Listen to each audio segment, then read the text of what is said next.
Thank you का मतलब है उसका कुछ नहीं, I am obliged, you are not obliged. So why ये तो पूछ रहा हूँ, वाई शुड आई से, व्हाट इज साइंटिफिक रीजन, ऐसा क्या है? कोई बोले कि पहले तो समझ में आए ना तब हम करते हैं भाई साहब, आप बोले करें हम ऐसे करते नहीं, तो कोई साइंटिफिक रीजन समझ में आया कि why it's so, any scientific reason? Yes yes बोलिए मैम। साइंटिफिक रीजन, देखिए साइंटिफिक रीजन, और आप बताइए।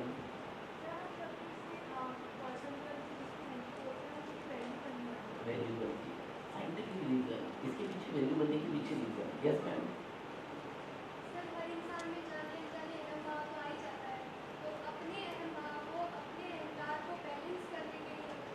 फीलिंग उसको बता रहे हैं, हम उसको अपना ग्रेटिट्यूड बता रहे हैं, हम उससे बताना चाह रहे हैं कि आपने हमारे लिए जो किया है, अपना जो टाइम निकाला है, उसकी हम कदर करते हैं, आप हमारे लिए महत्वपूर्ण हैं, और उस भाव को हम थैंक यू के जरिए उन्हें एलोबरेट कर रहे हैं, अपनी फीलिंग्स हम उन्हें बता रहे हैं कि हम आपके प्रति आभारी हैं, ताकि उस चीज़ को एक महत्वपूर्ण समझ सकें, हाँ हमने शक्ति के लिए कुछ करा है, ये हमारे लिए आभारी है।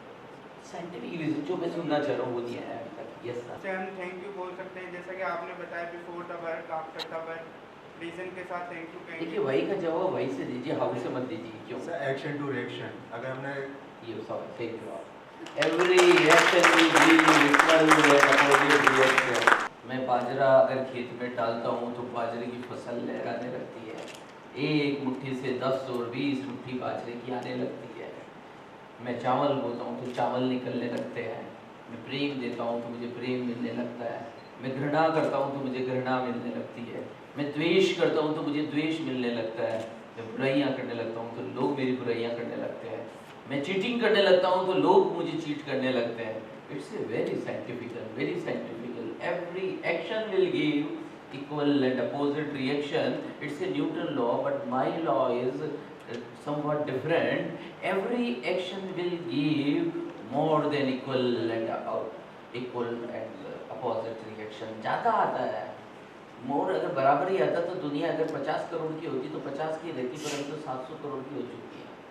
ज़्यादा आती है चीज़ें, ज़्यादा जो देते हैं उससे बहुत ज़्यादा मिलता है भाई साहब, तो देना तो सीखिए। क्या दें? जो चाहिए वो देना चालू करिए। अगर आपको लगता है कि लोग हमारे प्रति कृतज्ञ रहे तो आप भी लोगों के प्रति कृतज्ञ रहना सीखिए पहले। अगर आप नहीं रह सकते तो आपको कृतज्ञता दूसरे भी नहीं रह सकते। अगर आप लोगों को माफ ना कर सके तो लोग भी आपको माफ नहीं करने वाले। जो बिजनेस में पैसा कमाना चाहता है उसे पैसा इन्वेस्ट करना पड़ता है। आज तक बहुत अर्न चाहिए तो पहले कैपिटल इन्वेस्ट करना पड़ता है, आपको कुछ देना होता है सोसाइटी को, तब वो चीज़ें लौट कर आती है।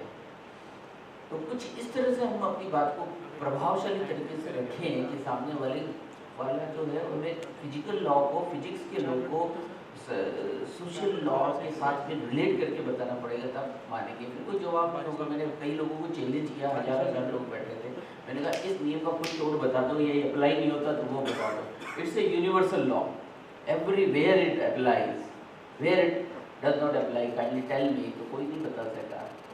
तो इसका मतलब ये हुआ कि ये चीज़ें माननी पड़ती हैं। सच के सामने अगर कई साल तक लोग बोलते रहे पृथ्वी इज स्क्वायर स्क्वायर, खूब दिन तक बात चलती रही, पर एक दिन एक आदमी खड़े, आई थिंक ये इसका तो इतना सा जवाब है कि every action will give equal and opposite reaction. तो हम एक लिस्ट बनाए, हमें चाहिए क्या? जैसे आपकी लिस्ट में है कि मुझे एप्रिसिएशन चाहिए, इसका था, इसकी लिस्ट में था एप्रिसिएशन की कमी नहीं, एप्रिसिएशन आपका था ना।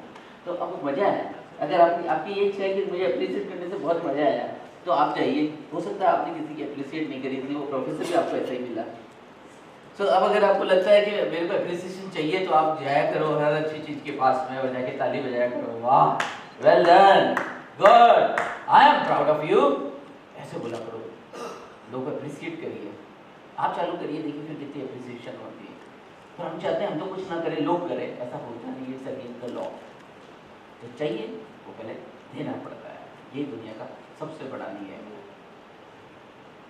नॉलेज चाहिए मुझे तो भाई साहब नॉलेज देना पड़ेगा, पहले स्प्रेड करना पड़ेगा, तब 10 टाइम वापस आता है। सिर्फ आप किताबें पढ़ते हो तो नॉलेज नहीं आएगा। You want enlighten yourself, then you should spread your knowledge.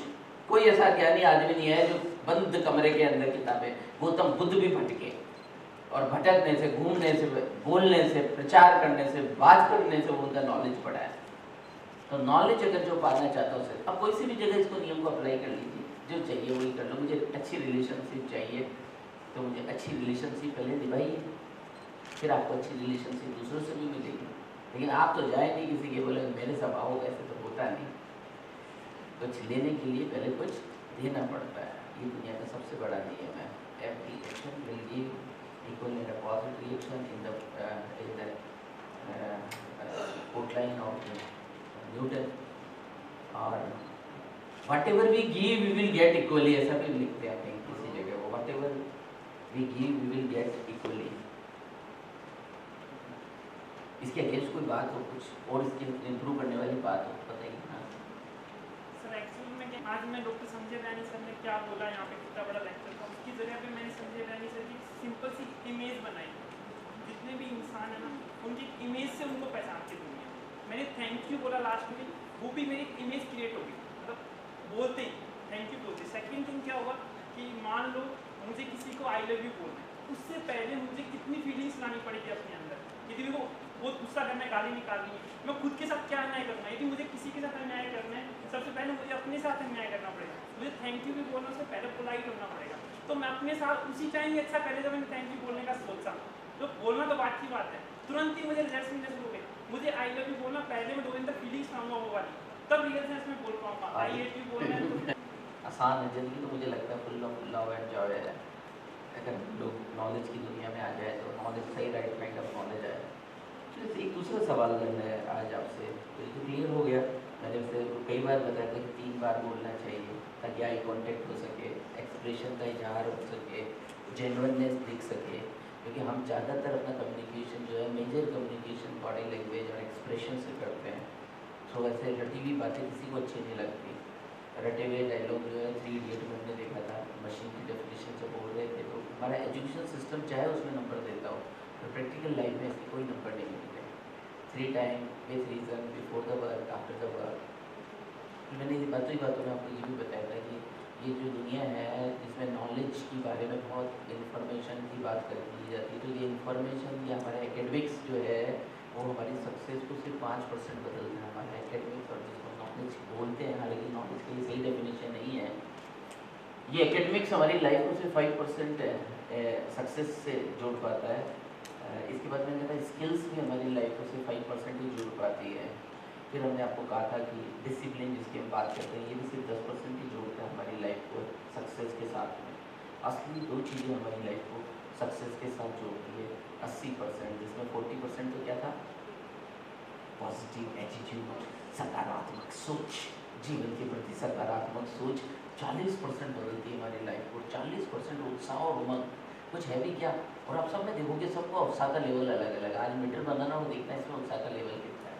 कुछ लोग बहुत एक्साइटेड है, कुछ बहुत उत्साहित है, और कुछ एकदम निरुत्साहित से है, कुछ करना ही नहीं है, इसलिए वो धीरे चलेंगे, है ना, बहुत ज़्यादा ड्यूटी से बंधेंगे, बहुत देर तक सोएंगे। और जिनको कुछ करना है ना, वो बहुत जल्दी से उठते हैं, वो बहुत तेज़ी से चलते हैं।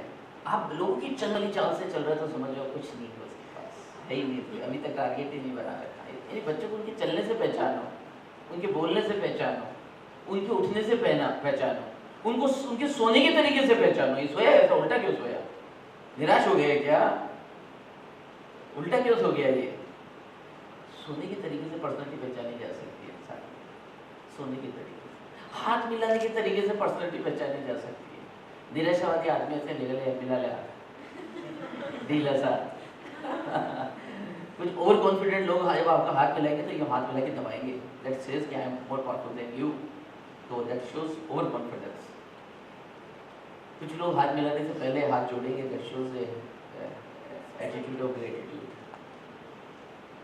कुछ लोग हाथ मिला के पीछे हाथ फिर लेकर आएंगे, दैट शोज कि I am leader, you are my subordinate.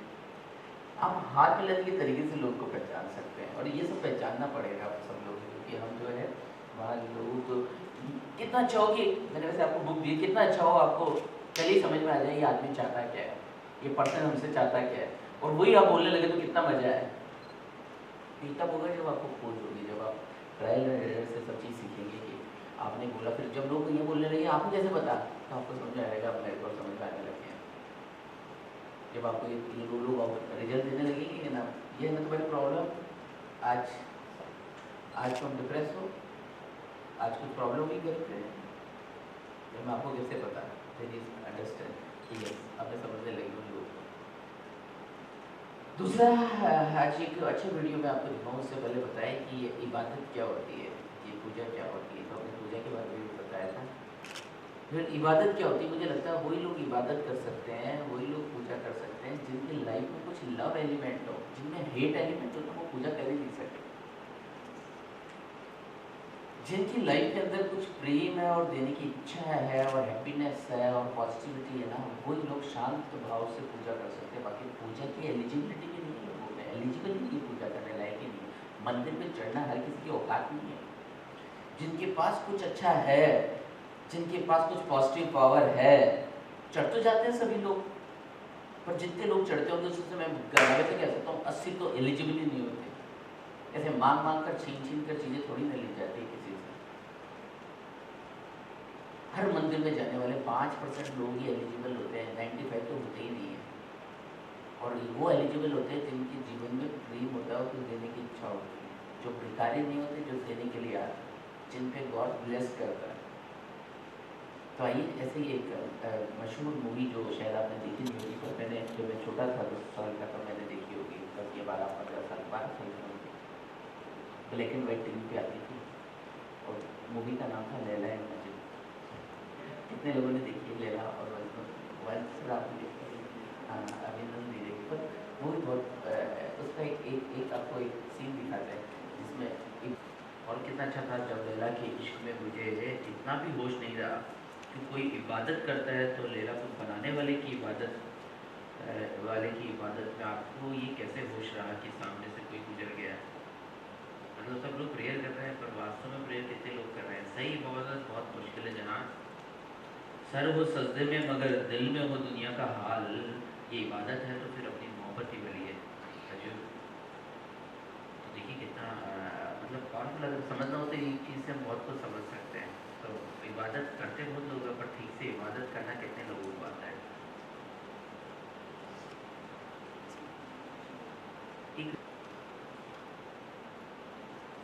Duties क्या है और रिस्पॉन्सिबिलिटीज़ क्या है, ये बहुत बड़ा फर्क है। अगर ये समझ में आ जाए तो बहुत मज़ा आता है, क्योंकि जो लोग है ना ये कहते हैं ना मैं हूँ ना, उन्हें बहुत पावरफुल फील होती है। और जो ये कहते हैं ना तुम हो ना, उन्हें कोई पावर फील नहीं होती। हमारी इच्छा है या तुम किसी की अंगुली पकड़ ले, हम कह पकड़ो यार तुम अंगुली पकड़ो, जो ये कहते हैं पकड़ो तुम हमारी अंगुली पकड़ो, वो होते हैं रिस्पॉन्सिबिलिटी लेने वाले लोग। और रिस्पॉन्सिबिलिटी में बहुत मज़ा है, रिस्पॉन्सिबिलिटी में बहुत ऊर्जा है। तो ये कैसे होते हैं लोग जो ड्यूटीज़ करते हैं, इनकी पर्सनालिटी कैसी होती है? जो लोग ड्यूटीज़ करते हैं, जो लोग रिस्पॉन्सिबिलिटी लेते हैं, इनकी पर्सनालिटी में क्या क्या फ़र्क होता है, आइए जरा समझे। उनसे जीतते हैं, उनकी कुछ वोकैबुलरी भी डिफरेंट होती है। वो बोलते हैं done, I did, certainly, definitely, I am here, it's my responsibility, मैं हूँ ना।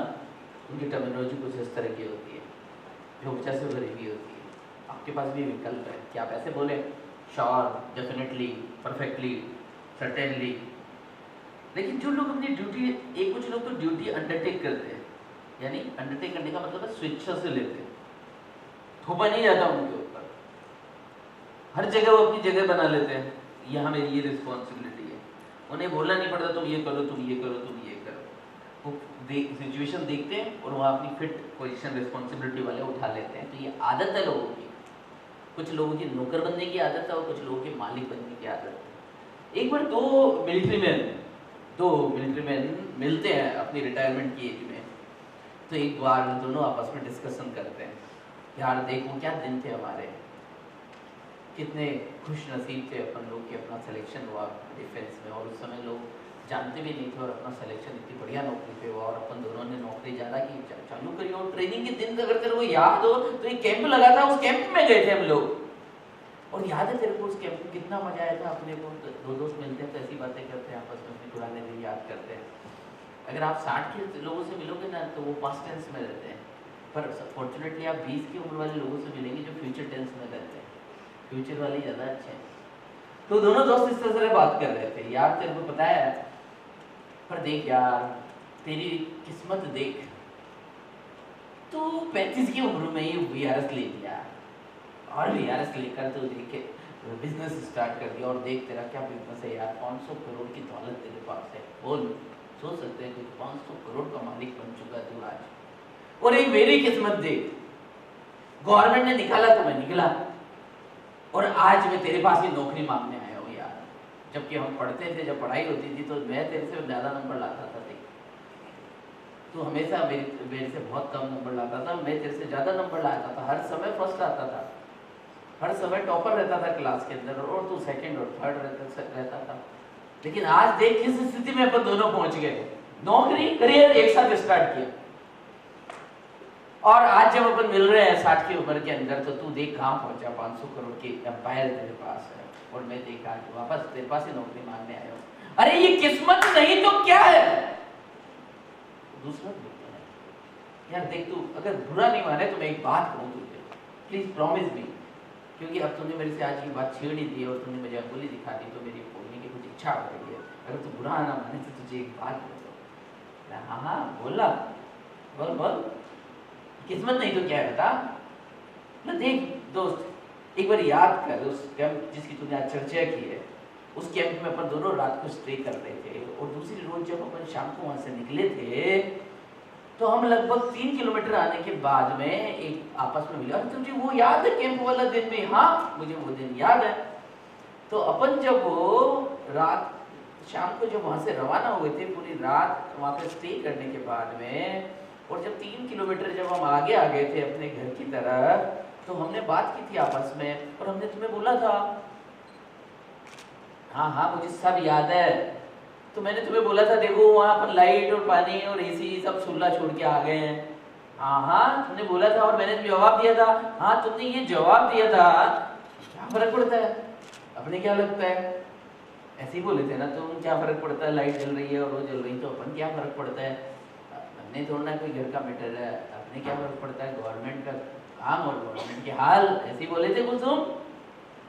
हाँ हाँ ऐसे ही बोला था, तो उसमें क्या गलत बोला था, अपने घर का थोड़ी ना था, कैंप का था, गवर्नमेंट का था, तो क्या हो गया अगर वो चल गया तो, इतनी कौन सी बड़ी बात हो गई?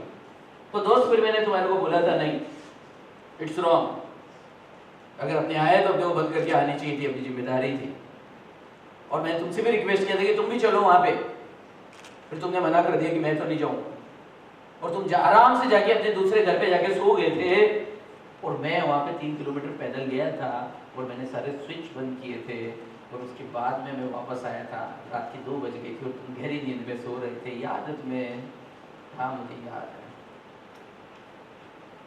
तो बोला देख दोस्त, उस रोज भी तेरे में नौकरपना था, और आज भी तेरे में नौकरपना है। मैं उस रोज नौकर था, लेकिन उस रोज भी मेरे में मालिक बना था, और ये मालिक बना ही मेरे को ये मालिक तक पहुंचाया, इस मलिकियत तक पहुंचाया। जवाब रिस्पॉन्सिबिलिटी लेने की तड़प जो इच्छा होती है ना, जो रिस्पॉन्सिबिलिटी लेता है उसको ऑनरशिप अपने आप ही मिल जाती है, कहीं ना कहीं मिल जाती है। या 10 साल तक गॉड ना दे, 12वें साल में मिल जाएगी, जो 15वें साल तक ना मिले 17वें साल में मिल जाएगी। पर अगर इस रिस्पॉन्सिबिलिटी लेने की बात है तो जिंदगी को पूरी ऊर्जा से जीता वो इंसान हर जगह मालिक बन जाता है। कुछ लोग हर ऑर्गेनाइजेशन में दिखेंगे नौकर होते हुए भी उनके अंदर मालिकपना दिखाई देता है, ऑनरशिप की फीलिंग दिखाई देती है। और ज़्यादातर लोगों के अंदर वो ड्यूटीज, टाइम बाउंडेशन, ड्यूटी बाउंडेशन, राइट्स, CL, PL, इसमें हिसाब रखते रहते हैं लोग। कम ऊर्जा से जियो या ज़्यादा ऊर्जा से जियो, पर जो एलिजिबल लोग उनको एलिजिबल काम मिल जाता है दुनिया के अंदर, ये उसूल है। इन एलिजिबल लोगों को एलिजिबिलिटी वाला बहुत है भी कुछ लोग ऐसे जो इन एलिजिबल नहीं है पर फिर भी कर रहे हैं टाइम पास। कुछ लोग मालिक होते हुए भी नौकर है, कुछ नौकर होते हुए भी मालिक है। मुझे लगता है एटीट्यूड का नाम मालिक बनना है। अगर हमारा एटीट्यूड ठीक है तो हम ओनरशिप की तरफ जाते हैं। उसको बंद रखा करो, देखो वहाँ बैठ जाओ, तुम लोग ध्यान रखा करो। जब पता है मेरी सब चीज़ पसंद नहीं तो अपने आप ही ध्यान रखा करो। सो इनकी फितरत कैसी होती है दोनों तरह लोगों की जो ड्यूटीज लेने वाले होते हैं। एक तो सबसे पहले मुझे लगता है जो ड्यूटी डिस्चार्ज करने वाले लोग होते हैं जिन पे ड्यूटी थोपी जाती है, जिनको नौकर बताया जाता है, do it right now, your timing is this much, तो फिर वो क्या करते हैं, टाइम बाउंड हो जाते हैं, क्योंकि उन्हें टाइम बाउंड बनाया जाता है। तो उनकी जो, मुझे लगता है ड्यूटी लेने वाले लोग टाइम बाउंड होते हैं, जबकि रिस्पॉन्सिबिलिटी लेने वाले टाइम की परवाह ही नहीं करते हैं, वो काम करते हैं। तो जापानीज लोग को लगता है कि उन्हें रिस्पॉन्सिबिलिटी लेना आता है, उनका आने का एक निश्चित समय पर जाने का कोई निश्चित समय नहीं। ये हर जापानीज कल्चर है, वहाँ पे लोग एक निश्चित समय पे पहुँचेंगे, लेकिन जाने का सिस्टम जो है वो ड्यूटीज पूरी तरह से खत्म करके जाने का सिस्टम है। ऐसा नहीं 5 बजे जहाँ काम हो छोड़ के चले जाए। मनी, ड्यूटीज रिस्पॉन्स निभाने वाले लोग अपनी मॉनेटरी वैल्यू और मनी पे बहुत फोकस रखते हैं। मेरे को क्या मिला, मुझे लगता है रिस्पॉन्सिबिलिटी लेने वाले लोग देने पे ज़्यादा बिलीव करते हैं। मैंने दिया क्या, कंट्रीब्यूट क्या किया, वैल्यू बनाने पे ध्यान रखते हैं वो लोग। फोकस ऑन वर्क और फोकस ऑन सेल्फ। रिस्पॉन्सिबिलिटी लेने वाले लोग अपने काम पे पूरी तरह से फोकस कर पाते हैं, लेकिन ड्यूटीज निभाने वाले लोग खुद पे फोकस करते रहते हैं, मुझे क्या मिला, मुझे क्या मिला। वो अधिकारों पे ज़्यादा, ड्यूटीज अधिकारों की ज़्यादा बात करते हैं। जो लोग ड्यूटी निभाते हैं वो मुझे लगता है फियर के साथ जीते हैं। फियर, क्योंकि उन्हें हमेशा कोई ना कोई उनके ऊपर रहता है, तो फियर के साथ जीते हैं, क्योंकि उन्हें पता है कि पकड़ा ना जाऊँ, कि मुझे कोई और रोक ना ले, मुझे समय से ज़्यादा ना बोल ले, तो वो फियर के साथ जीते हैं। और जो रिस्पॉन्सिबिलिटी लेने वाले लोग हैं वो करेज के साथ जीते हैं, वो साहसी लोग होते हैं। मुझे लगता है जो ड्यूटीज निभाने वाले लोग हैं वो बहुत ही डिपेंडेंट किस्म के लोग होते होंगे, लेकिन जो रिस्पॉन्सिबिलिटी लेने वाले लोग हैं वो